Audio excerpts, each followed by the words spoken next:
Бесінші орын Құрманғалиев Ақберен, Алматы қаласы, Қазақстан. Қайда Құрманғалиев Ақберен?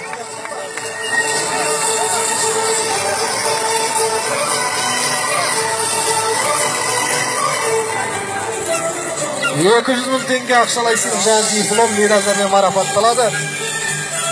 Екінші орын Тастанбек Байрақ, Ақмола облысы, Көкшетаудан келген бір күші Қазақстан. Тастанбек Байрақ. $300.000 ақшалай сыйлық.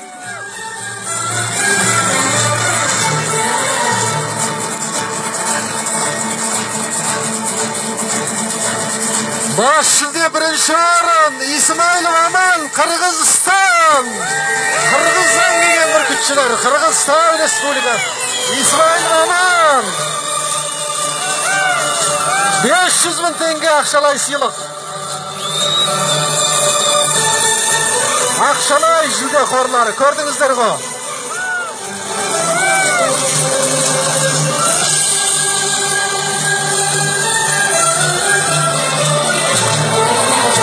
Бас жүлде Қырғызстан Республикасына кетті міне бүркітшілер жарысында. 5-ші орын Словакияға.